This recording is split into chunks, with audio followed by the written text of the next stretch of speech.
ਜ਼ਿਮਨੀ ਚੋਣਾਂ ਲਈ ਥੋੜੀ ਦੇਰ 'ਚ ਵੋਟਿੰਗ ਹੋਏਗੀ ਸ਼ੁਰੂ। मतदान ਕੇਂਦਰਾਂ 'ਚ ਸੁਰੱਖਿਆ ਦੇ ਸਖਤ ਇੰਤਜ਼ਾਮ। 2 ਨਵੰਬਰ ਨੂੰ ਆਉਣਗੇ ਨਤੀਜੇ।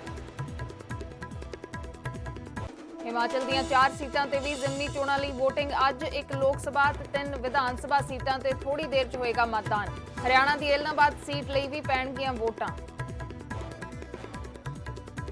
पंजाबियों ਨੂੰ महंगी बिजली तो मिल सकती है राहत। सीएम के हुक्मां ते PSPCL ने 500 मैगावाट सोलर ऊर्जा ਲਈ ਕੱਢੇ ਟੈਂਡਰ। 2.33 रुपए प्रति यूनिट की रिकॉर्ड कीमत की भी हुई पेशकश। पटाखियां ते पाबंदियां नूं लैके सुप्रीम कोर्ट होर सख्त। सारे सूबियां नूं दिता हुक्म, जे उलंघना होई तो चीफ सैकटरी ठहराया जाएगा जिम्मेवार। सुप्रीम कोर्ट ने घट प्रदूषण वाले ते ग्रीन पटाखियां की दिती हुई है इजाजत। बठिंडा च आम आदमी पार्टी सुप्रीमो केजरीवाल का व्यापारियों को भरोसा, सरकार बनी तो 1 अप्रैल तो डरन की नहीं लोड़, सुरक्षा की असीं लवांगे पूरी जिम्मेवारी।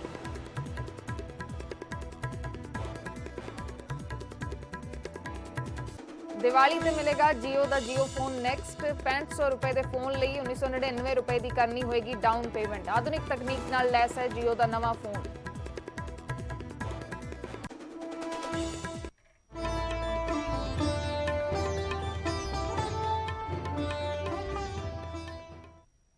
सत श्री अकाल। न्यूज़ 18 पंजाब हरियाणा हिमाचल देख रहे दर्शकों का स्वागत। मैं हर्षदीप संधू ते शुरुआत करते हैं हरियाणा हिमाचल दियां जिमनी चोणां तो। जिमनी चोण दे लई वोटिंग थोड़ी ही देर दे विच शुरू हो रही है।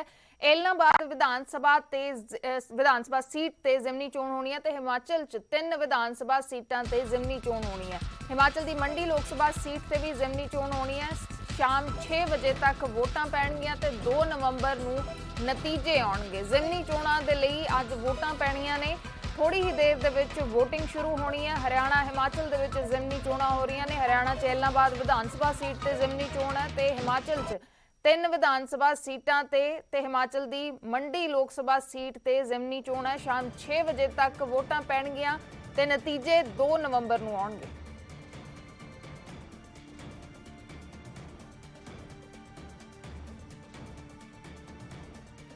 जिमनी चोणां नूं लैके अज वोटिंग हो रही है। हरियाणा ते हिमाचल दे विच थोड़ी ही देर दे विच वोटिंग शुरू होण लगी है। 6 बजे तक शाम नूं वोटां पैणगीआं ते 2 नवंबर नूं इन्हां जिमनी चोणां दे नतीजे आउणगे।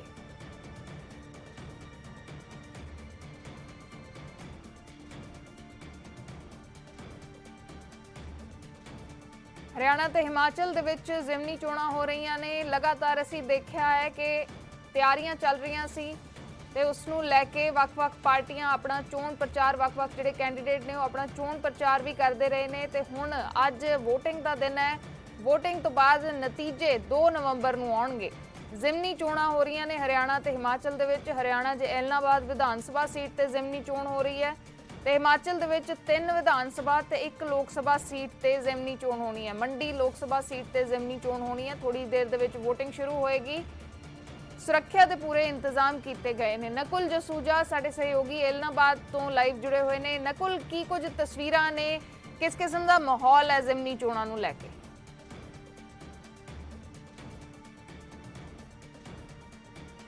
बिल्कुल, देखिए अर्शी, अब से कुछ ही देर में पोलिंग शुरू होनी है, लेकिन वोटर्स में उत्साह देखेंगे कि किस तरह से लंबी लंबी कतारें अभी से लगनी शुरू हो गई हैं। ये दड़बा कला गांव है।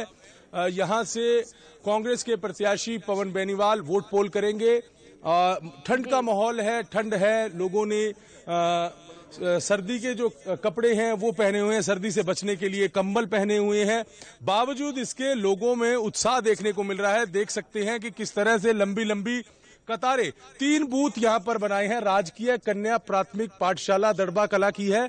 यहाँ पर 3 बूथ बनाए हैं और तीनों बूथों पर जो है लंबी कतारें देखने को मिल रही हैं। बड़े उत्साह लोगों में देखने को मिल रहा है। अब से कुछ ही देर में वोट पोल होंगे और उसके बाद जो है यहाँ पर पोलिंग शुरू होने वाली है। 7 बजे का टाइम था, लेकिन अब से कुछ ही देर में वोट पोल होने शुरू होंगे। देख सकते हैं कि यहाँ पर सुरक्षा के भी पुख्ता इंतजाम किए गए हैं। ये पोलिंग बूथ है और अब से कुछ ही देर में यहाँ पर वोट पोल होंगे। इस तरह से 3 बूथ बनाए गए हैं। वो एक बूथ वहाँ दूर से दिख रहा है, एक जहाँ मैं मौजूद हूँ और एक भी इसके बिल्कुल साथ यहाँ पर तमाम जो पुलिस बल है उसकी तैनाती यहाँ पर की गई है। महिला पुलिस की तैनाती भी यहाँ पर की गई है। तो बिल्कुल उत्साह है। देखिए बड़े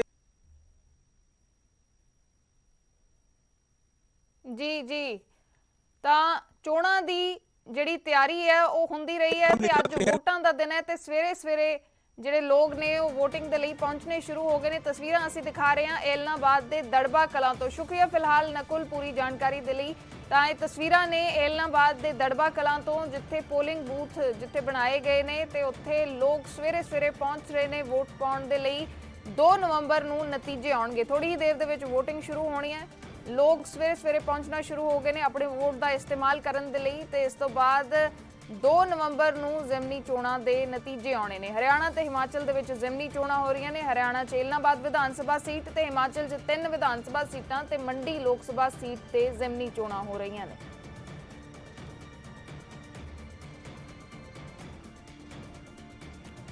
इधर पंजाबियों नूं सस्ती बिजली मिलेगी। PSPCL दे वल्लों सोलर पावर दे लई 2 टेंडर जारी किए गए ने। 500 मैगावाट सूरजी ऊर्जा की खरीद दे लई ये टेंडर जारी किए गए ने।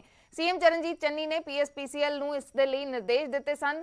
2.33 रुपए प्रति यूनिट की कीमत की पेशकश आई है। PSPCL का कहना है जिहड़े टेंडर जारी किए गए सन उसते 2.33 रुपए प्रति यूनिट की कीमत की पेशकश आई है। 2.33 रुपए प्रति यूनिट की रिकॉर्ड घट कीमत ते 250 मैगावाट सोलर पावर की जिहड़ी पेशकश है वो आई है। सूबे दे विच लगातार बिजली की मंग वध रही है। उस मंग की पूर्ति दे लई योजना पंजाब राज बिजली निगम लिमिटेड के चेयरमैन कम मैनेजिंग डायरैक्टर ए वेणु प्रसाद के अनुसार भारत च किते भी स्थित प्रोजेक्टां तो 250 मैगावाट सोलर पावर की खरीद संबंधी टेंडर के तहत रिन्यू दिनकर ज्योति प्राइवेट लिमिटेड ने 2.33 रुपए प्रति किलोवाट के हिसाब के नाल 250 मैगावाट सोलर पावर की पेशकश की है। पंजाब च किते भी स्थित प्रोजेक्टां तो 250 मैगावाट सोलर पावर की खरीद संबंधी टेंडर के तहत कई ਜਿਹੜੀਆਂ ਕੰਪਨੀਆਂ ਨੇ ਕਹਿ ਸਕਦੇ ਹਾਂ ਕਿ ਅੱਗੇ ਆਈਆਂ ਨੇ ਤੇ ਉਹਨਾਂ ਨੇ ਅਲੱਗ-ਅਲੱਗ ਜਿਹੜੀਆਂ ਕੀਮਤਾਂ ਨੇ ਉਹ ਰੱਖੀਆਂ ਨੇ। ਲੇਕਿਨ ਰਿਕਾਰਡ ਘੱਟ ਕੀਮਤ ਜਿਹੜੀ ਆ ਉਹ 2.33 रुपए प्रति यूनिट ये ਜਿਹੜੇ ਟੈਂਡਰ ਜਾਰੀ ਕੀਤੇ ਗਏ ਸਨ ਉਸ ਦੇ ਵਿੱਚ ਰਿਕਾਰਡ ਘੱਟ ਕੀਮਤ ਹੈ ਜਿਹੜੀ ਉਹ 2.33 रुपए प्रति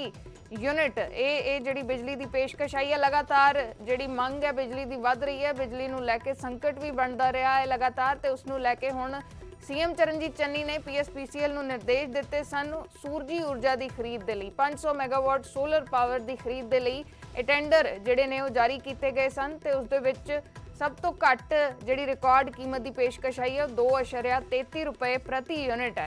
तो पंजाबियों नूं आने वाले दिनों दे विच पॉसिबल है कि सस्ती बिजली मिल सकती है।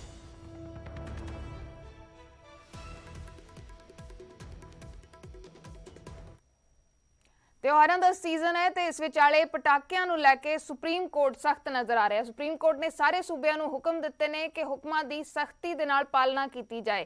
उलंघना हुई तो चीफ सैकटरी नूं जिम्मेवार ठहराया जाएगा।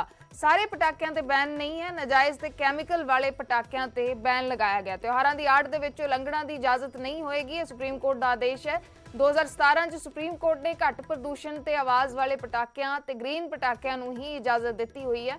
सुप्रीम कोर्ट के हुक्मां के मुताबिक घट प्रदूषण वाले पटाके सिर्फ लाइसेंसी दुकानदार ही वेच सकते हैं। तो इन्हां नियमां की उलंघना ना होवे इस दे लई निर्देश सुप्रीम कोर्ट के वल्लों जारी किए गए हैं। यह भी कहा है कि जिम्मेवारी सूबे के चीफ सैकटरी की होएगी जे उलंघना हुई इस आदेश की। नजायज़ कैमिकल वाले पटाकियां ते बैन लगाया गया है तो उसनूं लैके सिर्फ ਜਿਹੜੇ ग्रीन पटाके ने घट आवाज़ वाले पटाके ने ਉਹੀ ਚਲਾਏ ਜਾ ਸਕਦੇ ਨੇ ਤੇ ਉਹ ਵੀ ਸਿਰਫ ਲਾਇਸੈਂਸ ਹੈ ਜਿਹੜੇ ਦੁਕਾਨਦਾਰਾਂ ਦੇ ਕੋਲ ਇਹਨਾਂ ਦਾ ਉਹੀ ਵੇਚ ਸਕਦੇ ਨੇ।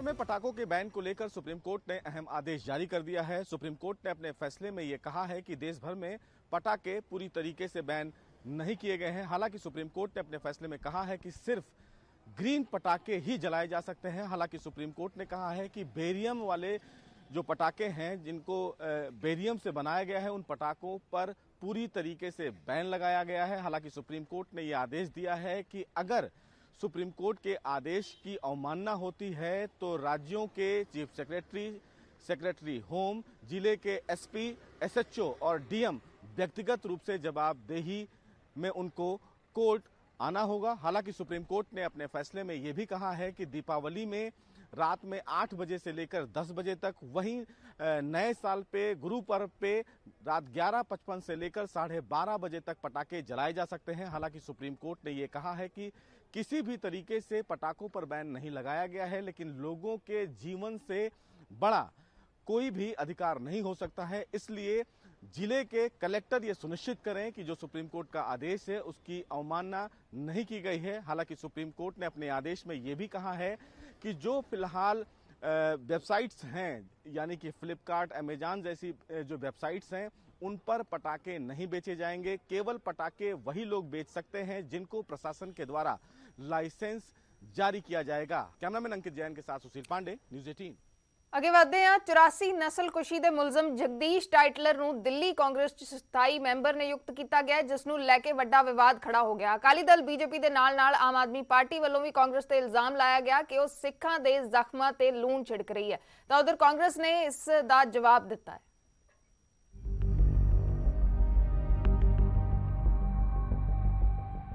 ਜਗਦੀਸ਼ ਟਾਈਟਲਰ ਨੂੰ ਇੱਕ ਵਾਰ ਮੁੜ ਤੋਂ ਦਿੱਲੀ ਕਾਂਗਰਸ ਦੀ ਸਿਆਸਤ ਦੇ ਵਿੱਚ ਸਰਗਰਮ ਕਰਨ ਦੇ ਪਲਾਨ ਨੇ ਹਾਈ ਕਮਾਨ ਦੇ ਲਈ ਮੁਸੀਬਤ ਖੜੀ ਕਰ ਦਿੱਤੀ ਹੈ। ਅਕਾਲੀ ਦਲ ਆਪ ਸਮੇਤ ਬੀਜੇਪੀ ਨੇ ਇਲਜ਼ਾਮ ਲਗਾਇਆ ਕਿ ਟਾਈਟਲਰ 1984 ਨਸਲਕੁਸ਼ੀ ਦੇ ਵਿੱਚ ਮੁਲਜ਼ਮ ਨੇ ਤੇ ਸੀਬੀਆਈ ਇਸ ਦੀ ਜਾਂਚ ਕਰ ਰਹੀ ਹੈ। ਇਸ ਦੇ ਬਾਵਜੂਦ ਕਾਂਗਰਸ ਨੇ ਟਾਈਟਲਰ ਨੂੰ ਦਿੱਲੀ ਪ੍ਰਦੇਸ਼ ਕਾਂਗਰਸ ਦੇ ਵਿੱਚ ਸਥਾਈ ਮੈਂਬਰ ਨਿਯੁਕਤ ਕਰਕੇ ਸਿੱਖਾਂ ਦੇ ਜ਼ਖਮਾਂ ਤੇ ਲੂਣ ਛਿੜਕਿਆ। ਦਿੱਲੀ ਅਕਾਲੀ ਦਲ ਦੇ ਸੀਨੀਅਰ ਆਗੂ ਮਨਜਿੰਦਰ ਸਿੰਘ ਸਿਰਸਾ ਨੇ ਇਸ ਨੂੰ ਲੈ ਕੇ ਪੰਜਾਬ ਕਾਂਗਰਸ ਦੀ ਚੁੱਪੀ ਤੇ ਵੀ ਸਵਾਲ ਚੁੱਕੇ ਨੇ।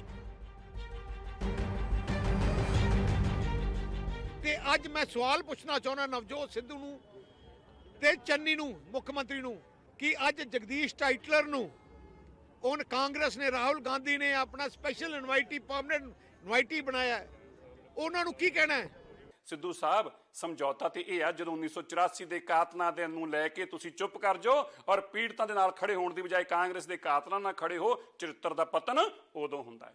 ਇਹੋ ਜਿਹੇ ਕਾਤਲ ਨੂੰ ਅੱਜ ਕਾਂਗਰਸ ਦੀ ਪ੍ਰਧਾਨ ਸੋਨੀਆ ਗਾਂਧੀ ਵੱਲੋਂ, ਕਾਂਗਰਸ ਪਾਰਟੀ ਵੱਲੋਂ ਵੱਡੇ ਅਹੁਦੇ ਦੇ ਕੇ ਨਵਾਜਿਆ ਗਿਆ। ਇਹਦਾ ਮਤਲਬ ਹੈ ਕਿ ਅਸੀਂ ਕਾਤਲ ਸੀ, ਅਸੀਂ ਕਾਤਲਾਂ ਦੇ ਨਾਲ ਹਾਂ ਤੇ ਅਸੀਂ ਕਾਤਲਾਂ ਦੇ ਨਾਲ ਰਹਾਂਗੇ। ਦੇਖੋ, ਕਾਂਗਰਸ ਨੇ ਇਸ ਗੱਲ ਨੂੰ ਫਿਰ ਤੋਂ ਦੁਹਰਾਤਾ ਹੈ ਕਿ 1984 ਦੇ ਦੰਗਾਈਆਂ ਨੂੰ, 1984 ਦੇ ਕਤਲੇਆਮ ਕਰਨ ਵਾਲਿਆਂ ਨੂੰ ਕਾਂਗਰਸ ਦਾ ਪੂਰਾ ਸਮਰਥਨ ਪਹਿਲਾਂ ਵੀ ਸੀ, ਅੱਜ ਵੀ ਹੈ। ਜਗਦੀਸ਼ ਟਾਈਟਲਰ ਨੂੰ ਕਾਂਗਰਸ ਨੇ ਇੱਕ ਬੜੀ ਇੰਪੋਰਟੈਂਟ ਪੋਜੀਸ਼ਨ ਫਿਰ ਦਿੱਤੀ ਹੈ। ਇਥੋਂ ਸਾਫ਼ ਜ਼ਾਹਰ ਹੁੰਦਾ ਕਿ ਕਾਂਗਰਸ ਬਦਲੀ ਨਹੀਂ। ਉਧਰ ਕਾਂਗਰਸ ਆਗੂ ਪਵਨ ਖੇੜਾ ਨੇ ਦਾਅਵਾ ਕੀਤਾ ਹੈ ਕਿ ਸਾਬਕਾ member parliament Delhi Congress committee ਦਾ ਹਿੱਸਾ ਹੁੰਦੇ ਨੇ, ਇਸ ਲਈ ਬੇਵਜ੍ਹਾ ਹੀ ਵਿਰੋਧੀ ਇਸ ਤੇ ਸਿਆਸਤ ਕਰ ਰਹੇ ਨੇ। एक्स ऑफिशियो जितने सांसद होते हैं वो परमानेंट इनवाइटी बनते हैं। इनको ज्ञान नहीं है तो पहले ज्ञान बढ़ाएं अपना।